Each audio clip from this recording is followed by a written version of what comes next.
This is going to be pretty long, but I want to break this down, and I know we're going past that hour today, but that's what we're doing right now. So I did this as a call to action, confronting hypocrisy and demanding accountability. And I started off with like this. Dear brothers and sisters, as a black person in America, I have lived my life watching this country hold my people to a standard that it refuses to hold itself to. We've been told to work twice as hard, show respect even when disrespected, and play by the rules of a system that has been stacked against us from the start. Yet when those in power, many of who claim to uphold morality, integrity, and justice, act in ways that contradict these values, they are met with silence or outright defense from their supporters. The hypocrisy is glaring. For years, we've heard calls for law and order when it comes to policing our communities. But when chaos and lawlessness come from leaders or movements they support, those same voices are quiet.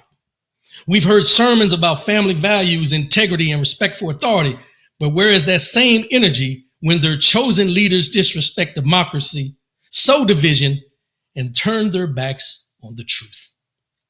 Let's be clear. This isn't just about politics. It's about accountability and integrity. It's about a nation that demands so much from us, yet refuses to hold itself to the same standard. And while the hypocrisy is maddening, it is not surprising. We've seen it before and we know it works, but just because it's not new doesn't mean we should accept it. The Bible teaches us in Proverbs 11:1 that the Lord detests dishonest scales, but accurate weights find favor with him. The dishonest scales in this country have been used against us far too long, but we are not powerless. We have the ability and the responsibility to demand accountability from those in power and from those who continue to support injustice with their silence or their votes. And this is what I say we should fight back with. Call out hypocrisy. We can no longer sit back and let double standards go unchecked. If they demand law and order in our neighborhoods, they should demand it in their own. If they claim to stand for morality, they must live in it. Hold these leaders and their supporters accountable in conversations on social media and public forums wherever their influence is felt. The second part, engage in the political process. Our voices matter and our votes matter even more. Don't just wait for the next election. Start organizing now. Advocate for policies and leaders who truly represent justice, equality, and integrity. Remember, the power they fear most is the power of an informed and united people. Strengthen our communities. Hypocrisy thrives in division. By building up our communities through education, mentorship, and support, we become stronger and more resilient. Empower each other to see past the lies and recognize our worth. Lead by example. We don't need to lower ourselves to their level. Let's continue to live with the integrity they claim but fail to embody. Let our actions reflect the justice and compassion we want to see in this country. And last but not least, pray and persevere. While we work, we must also pray. Pray for guidance, for strength, and for justice. But remember, faith without works is dead. Our prayers must fuel our actions, and our actions must reflect our faith. To those who demand that we stay silent, I remind you that silence has never been the way of our people. We are descendants of those who spoke up on plantations, marched in the streets, and preached truth from the pulpit. We are not silent, and we will not stop. Let us hold on to hope, even as we face hypocrisy. Let us remember that change has never come easy, but it has always been possible. And let us take comfort in the fact that God is with us in this fight, just as he has been with us through every struggle we have faced. The time for silence is over. Let us rise together to demand the accountability, integrity, and justice that this nation owes us, not as a favor, but as a fundamental right. We got work to do. We have work to do. And it's not work that we haven't already done. This is not new. This is not something that we haven't done before. We have to get off the couch. We got to get on our feet.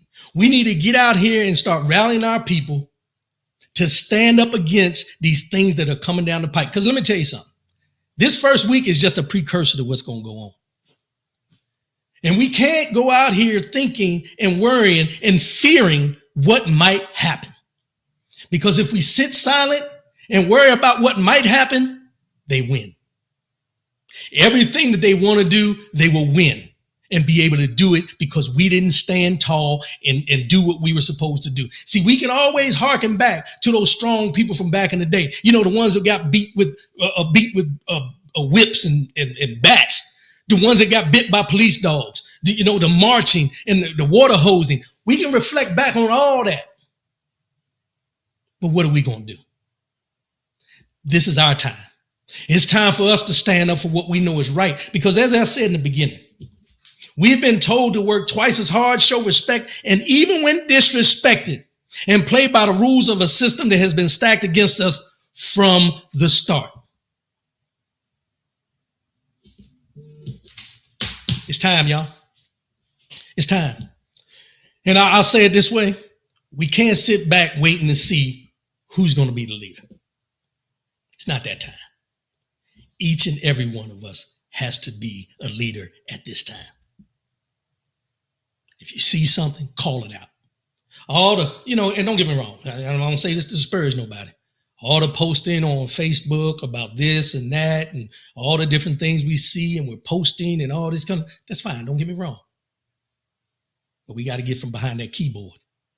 We got to get out here and be seen of what we're going to put up with and what we're not going to put up with. Our ancestors showed us the blueprint. They showed us the blueprint. It's not like we don't know what we need to do. We just got to get off our ass and do it. And for all those that don't look like me, if you're in the fight with us, now is the time where we find out if you're an ally or a lie. Now is the time where we find out if you're an ally or a lie. And trust me, when I say this, just by reading and looking and observing, there's a whole bunch of allies out there, not allies. You know, those people that you may have served with in the military, or some of those people you may have worked with, or those people you grew up with, and those people that always called you your friend and all this, and they're very silent now. They're very silent because they were telling us that what we were telling them was not going to happen. And now that these things are coming to fruition, where you at? Because you can't call yourself an ally or a friend of mine if you're not in the fight with me.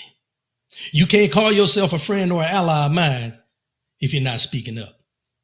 You can't call me a friend or an ally of mine or consider yourself to be one if I ain't heard from you. If I ain't heard from you and you ain't reached out to say, are you okay, knowing the things that are going on?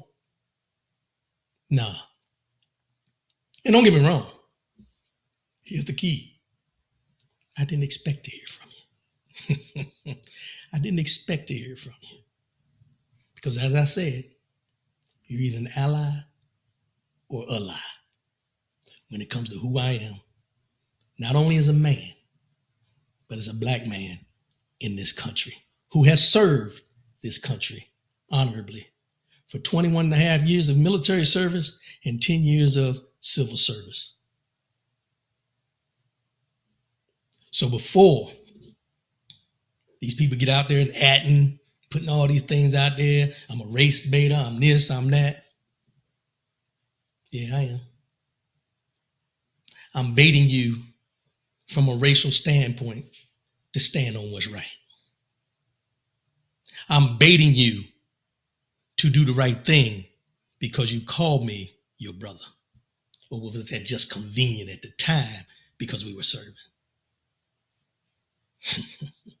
Yeah, let's step on some toes this morning.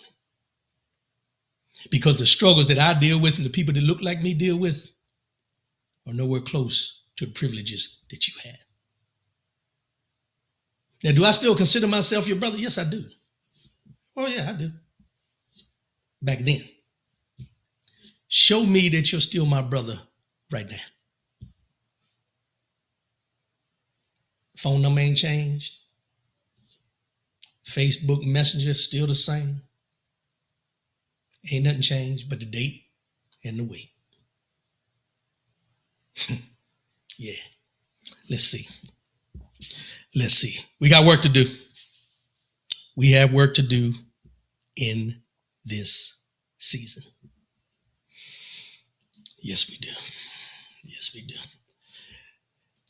Trim Branch, yes, I found out who my allies are after I retired from the military based on what I've seen on social media.